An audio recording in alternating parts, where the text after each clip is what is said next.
Welcome back to study literature. ഇന്നീ വീഡിയോയിലൂടെ discuss ചെയ്യാൻ പോകുന്ന ടോപ്പിക് എന്നുള്ളത് ഫസ്റ്റ് സെം ബ്രിട്ടീഷ് ഹിസ്റ്ററിയിലെ oath of Salisbury, Doomsday book, earl and earldom എന്നുള്ള ടോപ്പിക്സ് ആണ്. അപ്പോൾ ഈ ഒരു ടോപ്പിക്കിൽ എന്തൊക്കെ കാര്യങ്ങളാണ് പറയുന്നത് നമുക്ക് നോക്കാം. ആദ്യമായിട്ടാണ് എൻ്റെ ചാനൽ കാണുന്നതെങ്കിൽ ആദ്യം തന്നെ ഒന്ന് സബ്സ്ക്രൈബ് ചെയ്യുക. ഓത്ത് ഓഫ് സാലിസ്ബറി റെഫർ ചെയ്യുന്നുള്ളത് ഒരു ഇവൻ്റാണ്.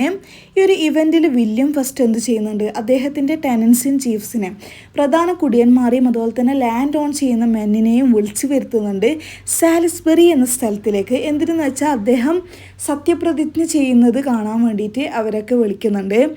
ഈ ഒരു ഓത്ത് ഓഫ് സാലിസ്ബറി എന്നുള്ളത്, ഈ ഒരു പ്രതിജ്ഞൻ്റെ പ്രധാനപ്പെട്ട ലക്ഷ്യം എന്നുള്ളത്, ഈ ഒരു ഓത്ത് എന്നുള്ളത് പരമാധികാരത്തിൻ്റെ പവറും പ്രസ്റ്റീജും ഉറപ്പുവരുത്തുക എന്നുള്ളതാണ് ഈ ഒരു പ്രതിജ്ഞൻ്റെ എയിം എന്നുള്ളത്, പ്രൈം എയിം എന്നുള്ളത്. ഇനി ഡൂംസ്ഡേ ബുക്ക് എന്നുള്ളത് ഒരു manuscript record of the great survey, ഇംഗ്ലണ്ടിൻ്റെ പാർട്ടിൻ്റെ ഗ്രേറ്റ് സർവേ റെക്കോർഡ് ചെയ്തിട്ടുള്ള ഒരു മാനുസ്ക്രിപ്റ്റ് ആണ് ഡൂംസ്ഡേ ബുക്ക് എന്നുള്ളത്. ഈ ഒരു ഡൂംസ്ഡേ ബുക്ക് ഓർഡർ ചെയ്യുന്നുള്ളത് വില്യം ദ കോൺഗറർ ആണ്. ഈ ഒരു ഡൂംസ്ഡേ ബുക്ക് റിട്ടേൺ ചെയ്യുന്നുള്ളത് William of Calais, a French lawyer ആണ് ഈ ഒരു മാനുസ്ക്രിപ്റ്റ് റെക്കോർഡ് റൈറ്റ് ചെയ്യുന്നുള്ളത്. ഈ ഒരു ബുക്കിന് 2 പേർപ്പസാണെന്നുള്ളത്, ഫിസിക്കൽ അതുപോലെ തന്നെ പൊളിറ്റിക്കൽ ആയിട്ടുള്ള 2 പേർപ്പസ് ഉണ്ട്.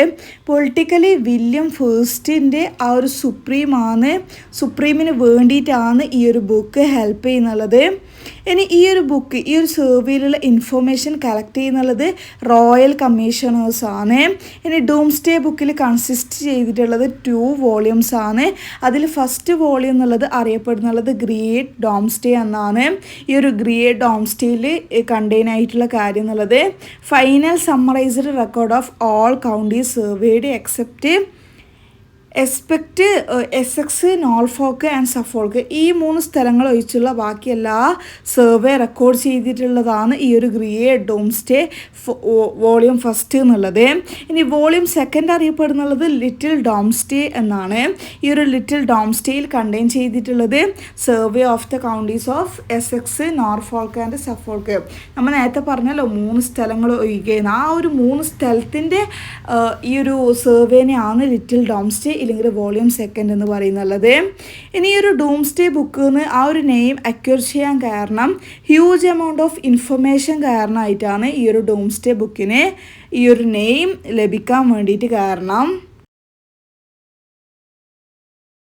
Norman conquest of England introduce ചെയ്യുന്നുണ്ട് ഒരു Frankish title of count into England. ഈ ഒരു ടൈറ്റിൽ പെട്ടെന്ന് തന്നെ ഐഡൻറ്റിഫൈ ചെയ്യുന്നുണ്ട് പ്രീവിയസ് ടൈറ്റിലായിട്ടുള്ള ആംഗ്ലോ സാക്സൺ ഇംഗ്ലണ്ടിലുണ്ടായിട്ടുള്ള ഏൾ എന്ന ടൈറ്റിൽ ഐഡൻറ്റിഫൈ ചെയ്യുന്നുണ്ട്. ഏൾ എന്നുള്ളത് ഈ ഒരു നൊബിലിറ്റിയിലെ മെമ്പറാണ്. ഇനി ആംഗ്ലോ സാക്സൺ ഇംഗ്ലണ്ടിൽ ഏൾസിനുള്ള അതോറിറ്റി, അധികാരം എന്നുള്ളത് അവരുടെ റീജൻസിന് മുകളിലും അതുപോലെ തന്നെ പ്രൊവിൻഷ്യൽ കോഡ്സിൻ്റെ ജഡ്ജ്മെൻറ്റിൻ്റെ ആ ഒരു റൈറ്റ്സും ഒക്കെ ആർക്കുണ്ട്, ഈ ഒരു ഏൾസിനുണ്ട് ആംഗ്ലോ സാക്സൺ ഇംഗ്ലണ്ടിൽ. ഇനി ഈ ഒരു ഏൾസാണ് ഫൈൻസും ടാക്സസും ഒക്കെ കളക്ട് ചെയ്യുന്നുള്ളത്. ഈ ഒരു ടൈമിൽ ചില ഷെയർസ് എന്ത് ചെയ്യുന്നുണ്ട്, ഗ്രൂപ്പായിട്ടൊരു ലാർജർ യൂണിറ്റ് ആവുന്നുണ്ട്. ഈ ഒരു ലാർജർ ആയിട്ടുള്ള യൂണിറ്റിനെയാണ് ഏൾഡംസ് എന്ന് അറിയപ്പെടുന്നുള്ളത്. അപ്പോൾ ഈ ഒരു ടോപ്പിക്കിൽ ഇത്രയൊക്കെ കാര്യങ്ങളാണ് പറയുന്നുള്ളത്. ഈ ഒരു ടോപ്പിക്ക് നിങ്ങൾക്ക് എല്ലാവർക്കും മനസ്സിലായിട്ടുണ്ടാകുമെന്ന് വിചാരിക്കുന്നു.